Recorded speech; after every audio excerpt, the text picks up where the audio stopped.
Kafee in Warmbad. Ons het in Warmbad gebly en ek was so 7 of 8 jaar oud gewees. My pa en ma het 'n groot kafee in die dorp bestuur. Ek noem dit 'n kafee, want daardie jare was daar nie iets soos restaurante nie, net kafees. Hierdie was egter iets baie naby aan wat ons vandag ken as 'n restaurant. Dit was 'n groot plek met tafeltjies en stoele waar mense kon sit en eet. Ek onthou die binnekant was oorwegend groen. Miskien was dit geruite groen tafeldoekies en groen geverfde stoele. 'n Bietjie moeilik om presies te onthou. My ma het die ongelooflikste lekker pastye gebak en sy was bekend in die hele dorp vir haar vleispastye. So dit is wat in die kafee bedien was, die pie and gravy. Ek kan onthou dat daar ook toasted broodjies bedien was en ek dink vis en chips. As ek en Johan van die skool afkom, het ons 'n ete in die kafee gekry en moes dan huis toe. Die huis was aan die agterkant van die kafee. Daar was baie meubels gestoor en ons het in 'n paar vertrekke wat oop was gebly.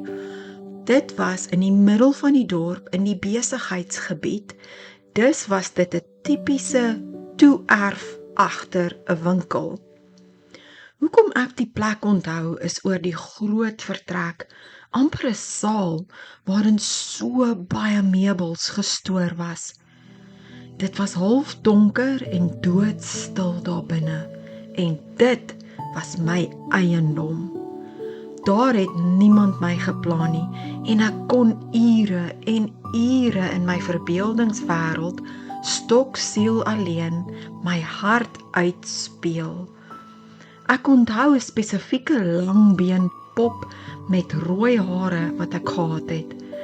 Daar in die stil stoorkamer kon ek daardie popkind van my opspeel. Niemand het my ooit daar kom pla nie. Ek kon selfs deur die venster kyk hoe Johan buite speel, maar hy kon nie na my toe kom nie. Dus was ek alleen op die wêreld. Soos gewoonlik het ons nie baie lank daar gebly nie. Al wat ek kan onthou is dat my ma gesê het, dit is nie 'n lewe nie.